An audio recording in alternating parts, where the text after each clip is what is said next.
విజయం సందర్భంగా ఇక్కడికి విచ్చేసిన మీడియా మిత్రులందరికీ, స్నేహితులకి, సోదరులకి, సోదరీమణులందరికీ ఓజీ యూనిట్ తరపున మీ అందరికీ నా హృదయపూర్వక నమస్కారాలు. హృదయపూర్వకంగా స్వాగతం తెలుపుతున్నాను. మా అందరికీ ఇది చాలా చక్కటి అనుభూతి. చాలా అరుదుగా సినిమాలు హిట్ అవుతాయి, గ్రేట్ కలెక్షన్స్ ఉంటాయి, కానీ ఒక సెలబ్రేషన్ లాగా ఒక సినిమా రిలీజ్ అయితే జరగటం చాలా తక్కువ సార్లు జరుగుద్ది. అలాంటి అరుదైన అవకాశం మాకు లభించినందుకు మనస్ఫూర్తిగా ప్రేక్షకులందరికీ, అభిమానులందరికీ, కొన్ని దశాబ్దాలుగా మీరు ఎలా అయితే చూడాలనుకుంటున్నారో అలాంటి సినిమాని సుజిత్ గారి ద్వారా రావటం, తమన్ దానికి జీవం పోయటం వారందరికీ, అలాగే రవికి చంద్రన్ గారి అద్భుతమైన ఫోటోగ్రఫీ, ఇమ్రాన్ హష్మి గారు, ప్రియాంక మోహన్ జీ, శ్రీయారెడ్డి గారు, అర్జున్ దాస్ జీ, ప్రకాష్ రాజ్ గారు, సౌరవ్ లోకేష్, తేజ్ సప్రూజీ, రాహుల్ రవీంద్రన్ జీ, వెంకట్ గారు, సుధీర్ నాయర్, హరీష్ ఉత్తానం, అభిమన్యు సింగ్ గారు అండ్ ఉపేంద్ర గారు, ఇంకా నటులందరికీ కూడా ప్రత్యేకించి ప్రతి ఒక్కరికి నా హృదయపూర్వక ధన్యవాదాలు. అలాగే యాక్షన్ మాస్టర్స్లో విజయ్ గారికి, పీటర్ హైన్స్ గారికి, దిలీప్ సుబ్రాయన్ గారికి, కెవిన్ కుమార్ గారికి, కీచా కంపాక్ ది థాయ్ ఫైట్ మాస్టర్ గారికి, జూజీ గారికి, సుప్రీం సుందర్ గారికి నా హృదయపూర్వక ధన్యవాదాలు తెలియజేస్తున్నాను. ఈ సినిమాలో ముఖ్య టెక్నీషియన్స్ అయిన సుజిత్ గారికి, తమన్ గారికి, నవీన్ నూలి గారికి, రవికి చంద్రన్ గారికి, ఏఎస్ ప్రకాష్ గారికి, రాఘవ్ గారికి, విఎఫ్ఎక్స్, ఉదయ్ గారికి, chief AD, Ashwin Mani creative director, Darshan and Neel, Pradeep and Abhilash, వాల్ స్ట్రెంట్, అందరికీ ప్రత్యేకించి తమన్ గారి టీంకి, ఎడిటింగ్ టీంకి, డైరెక్షన్ టీంకి మనస్ఫూర్తిగా మీ అందరికీ ధన్యవాదాలు తెలుపుతా ఉన్నాను. Is it okay if I speak few words? అంటే మేము అందరికీ కొంచెం, అంటే నాకు పొలిటికల్ స్పీచెస్ మాట్లాడి తక్కువలో చెప్పలేను నేను. అంటే ముందు థ్యాంక్స్ చెప్పిన తర్వాత మిగతా మాట్లాడుకుందాం.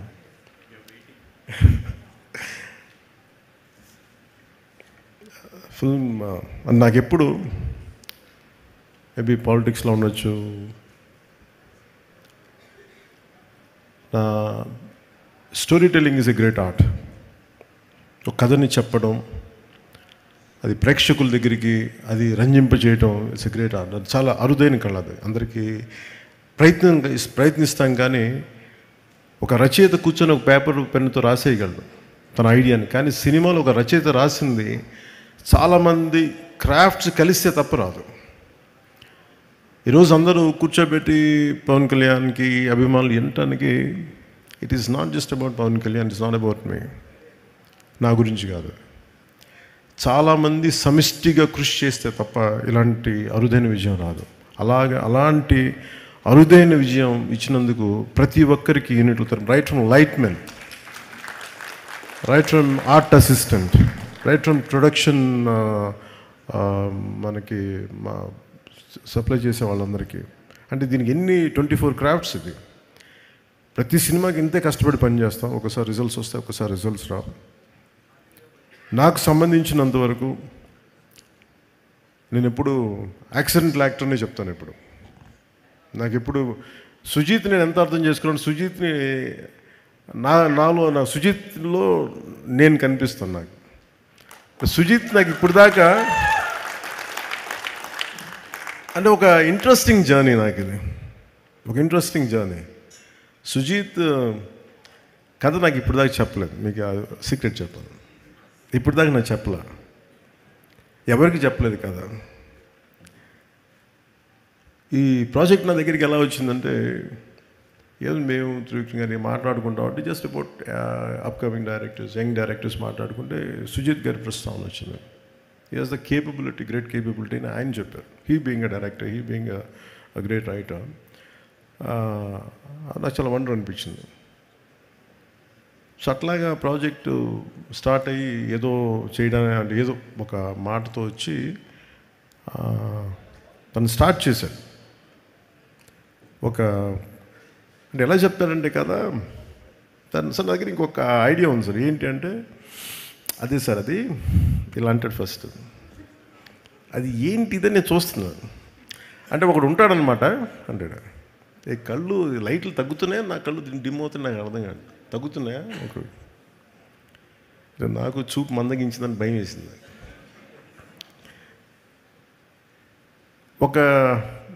అంటే ఇప్పుడు ఉదాహరణకి సార్ బ్యాక్ స్టోరీ సార్ అంటాడు. ఆహా అన్న, నాకు 5 నిమిషాల్లో నాకు నాకేం చెప్పాడు, విజువల్ ఫ్లో చూపించాడు, ఒక విజువల్ బుక్ చూపించాడు. ఇట్లా ఉండొచ్చు సార్ పాసిబ్లీ, ఇది థాట్ అని. అందులో ఏంటో ఒక సమురాయ్ కత్తి ఉంది, ఒక జపనీస్ డ్రెస్ ఉంది, ఒక గ్యాంగ్స్టర్లు పట్టుకున్న తుపాకులు ఉన్నాయి, పోనీ దాంట్లో డైలాగ్స్ కూడా ఏం లేవు, ఓన్లీ విజువల్ ఉంది. నేను చూశాను. సరే నాకు అర్థం అవుతుందంటే నేను ఇంకొక 5 days తర్వాత వస్తాను సార్ మొత్తం ఐడియా పట్టుకొచ్చాను. కొన్ని 5 days తర్వాత పట్టుకొచ్చి కంప్లీట్ ఐడియా చెప్పాను, చెప్పలేదు నాకు. అదే ఇంకొంచెం ఎక్స్టెన్షన్ చేసి చెప్పాను. నాకు అంటే ఆ థాట్ చూసి నేను ఆ రోజు బుక్ అలా ఏదో ఫ్లో పెడితే నా కొడుకు వకీరా ఆ బుక్ చూసి క్వైట్ ఇంట్రెస్టింగ్, చాలా ఫ్యాసినేటింగ్ ఫీల్ అవుతున్నాడు. తెగ చూస్తున్నాడు, ఇది చాలా బాగుంది, ఇదేదో ఇంట్రెస్టింగ్ ఉందనేది కాన్స్టెంట్గా అడిగేది. అప్పటికి రాశాడు ఓజీ, ది కాలింగ్ ఓజీ అని. నాకు అర్థం కదా. సో నాకు ఇది, he is the director for Gen Z, Sujeeth.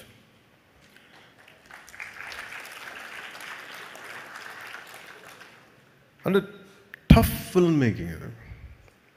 అంటే ఒకళ్ళకి మన మనసులో ఉన్న ఐడియాని, అంటే ఒక రచయిత కానీ దర్శకుడు కానీ ఇద్దరు ఒకటైతే ఏం ఆలోచిస్తారంటే, ఈ క్యారెక్టర్లో ఉంటే బాగుంటుంది, దానికి రీ రికార్డింగ్ ఉంటుంది, భావం అతని మనసులోనే తెలుస్తుంది, ఎవరికి తెలియదు. అది ఆ షార్ట్ ఇలా పెడతాడు, చెప్పలేము అది అప్పటికి. సో నాకు ఇవన్నీ చూసి నాకు ఏమనిపించిందంటే, నా ఫార్మేటివ్ ఇయర్స్ నాకు గుర్తొచ్చినాయి, చాలా ఫార్మేటివ్ ఇయర్స్ గుర్తొచ్చినాయి. నా 2021లో ఉన్నప్పుడు నా మైండ్ అసలు ఎక్స్ప్లోడింగ్ ఉండేది విజువల్స్ తోటి. ఇప్పుడు ఎవరితోనో మాట్లాడతామంటే, నువ్వే కొత్త, నీ ఐడియాలు కొత్త, నువ్వేం పని చేస్తావు అనేవాళ్ళు మా ఇంట్లో. ఓ పని చేయి, నువ్వే యాక్ట్ చేసుకుని నువ్వే చేసుకో, ఇప్పుడు భవిష్యత్తులో చూద్దాం అప్పుడు అని. సో అలాగా నా కెరీర్ అలా స్టార్ట్ అయ్యి నేను షార్ట్ ఫిల్మ్స్ తీసేవాడిని.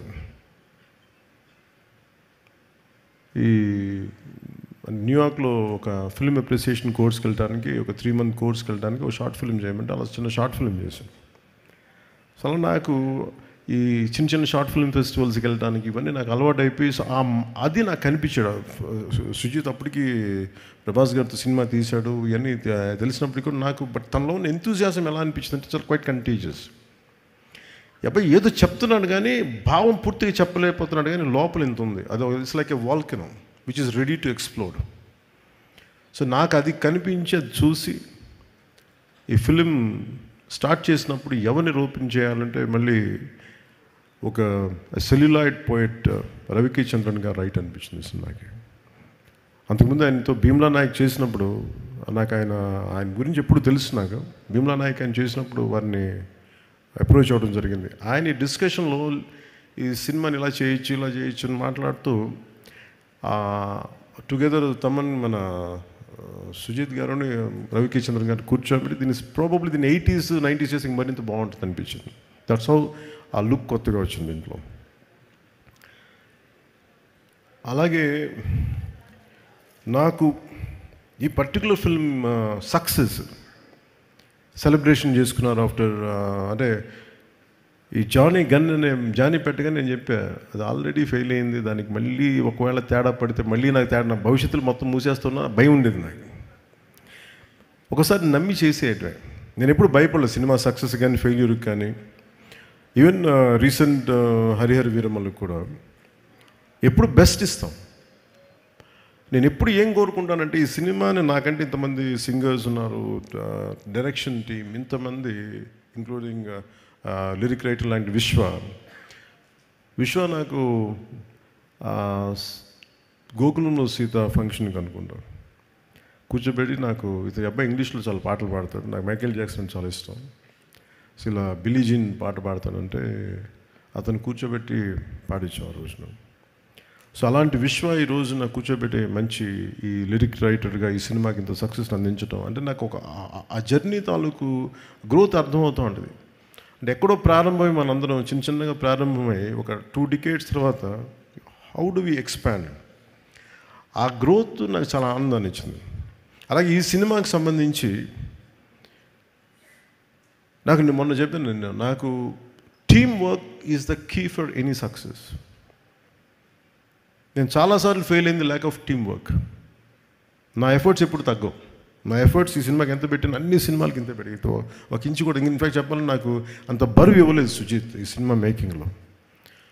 మిగతా సినిమాలు చేసేటప్పుడు టన్నుల బరువు మీద వేసుకుని అంత పని చేసామండి. రిజల్ట్ అంటే మొత్తం ఒక టన్ను తవ్వితే పిసరంత రిజల్ట్ కనిపించేది.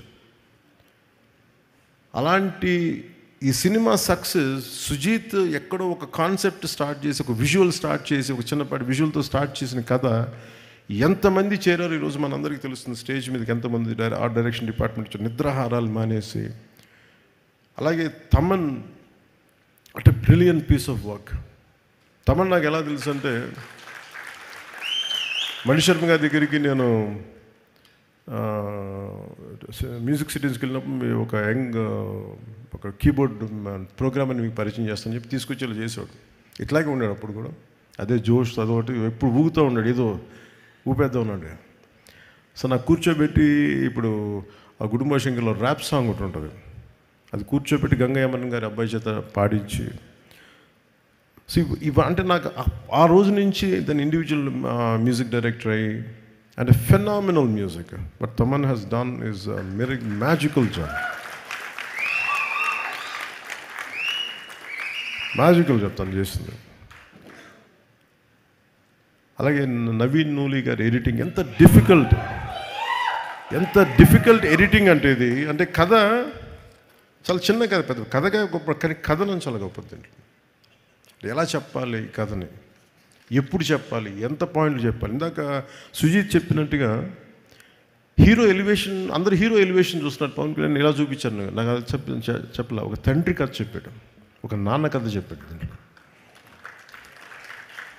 అంటే వీటన్నిటి యాక్షన్ వెనకాల ఒక ఇద్దరు ఒక భార్యాభర్తలు కదా, ఒక చిన్న కుటుంబం కదా.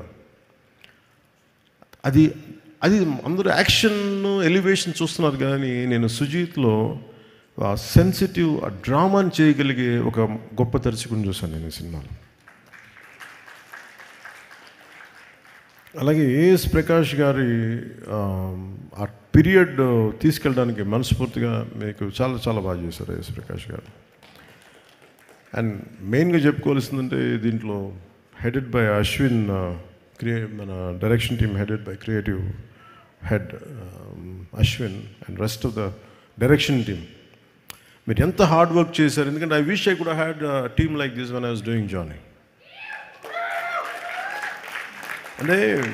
అంటే నేను ఒక కాషన్ ఇస్తాను మీ అందరికీ, don't drown yourself in success. ఎందుకంటే సక్సెస్ రాగానే నేను ఫేస్ చేసినట్టు చెప్తాను. ఖుషి అయిపోగానే ఆ సినిమాలో భాగస్వాములను ప్రతి ఒక్కళ్ళు, నేను ఎప్పుడు టీం వర్క్ నమ్మేవాడిని. నాతో ఉండే టీం అందరూ they thought they are, it's because of them. నేనే లేకపోతే ఈ షాట్ వచ్చినది కదా, నేనే లేకపోతే ఇట్లా విడిపోయారు అందరు. నాకు జానీకి స్టార్ట్ చేయకముందే నాకు తెలిసిపోతుంది టీమ్ స్పిరిట్ లేదు ఈ సినిమాకి అని. నిస్సహాయతతో తపన పడేవాడిని. అంటే ఈ సినిమా ఒక దర్శకుడు, ఒక రైటర్ కూర్చోబెట్టి చేసేటప్పుడు ఆ ఇన్స్పిరేషనల్గా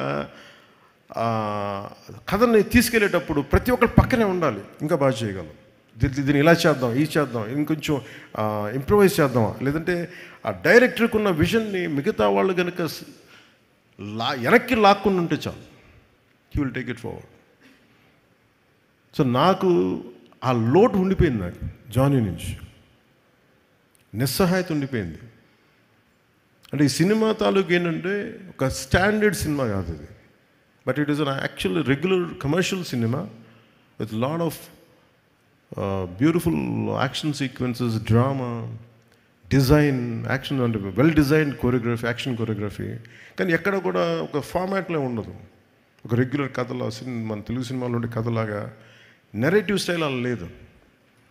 అది తీసుకురావడంలో Sujith has done 200% job. Fantastic. అంటే నేను బేసిక్ నేను యాక్టర్ అంటే నాకు మొదట నాలో రెస్పాన్స్ ఉండేది సినిమా చూస్తున్నప్పుడు. కానీ నేను ఈ సినిమా చూస్తున్నా ఒక టెక్నికల్ మనిషే ఉంటాడు బయట. సో నాకు యాక్టర్ కంటే ఫస్ట్ నాలో ఉండే ఈ టెక్నీషియనే ఉంటాడు ముందు. పాసిబిలిటీ ఉన్నప్పుడల్లా చదువుతాను, పాసిబిలిటీ ఉన్నప్పుడు సినిమాలు చూస్తుంటాను. So I'm quite updated. I keep on updating my self. So అందుకు నాకు తమన్ని మన సుజీత్ని చూస్తూ ఉంటే what a brilliant young director అనిపించేది నాకు. వాట్ ఎ బ్రిలియంట్ గా. అంటే దానికి ఇందాక తను చెప్తా, నేను ఇది ఫస్ట్ నేను జానీ అని రాశానంటే అలా చెప్పుంటే సినిమా చేసేవాడిని కాదేమో నేను. ఎందుకంటే సక్సెస్తో అంటే నాకు కాకపోతే తను నాకు ఎక్కడో నా జీవితంలో ఒక చిన్నపాటి ఒక గిల్ట్ ఉంటుంది. ఇంకొంచెం తప్పన పడి చేసి ఉండాల్సింది నేను, ఇంకొంచెం అందరినీ నో చెప్పి చేసి ఉండాల్సింది అని ఎప్పుడో గిల్ట్ ఉంటుంది నాకు. ఆ లోటుని సుజీత్ తీర్చాడు నాకు ఈరోజు.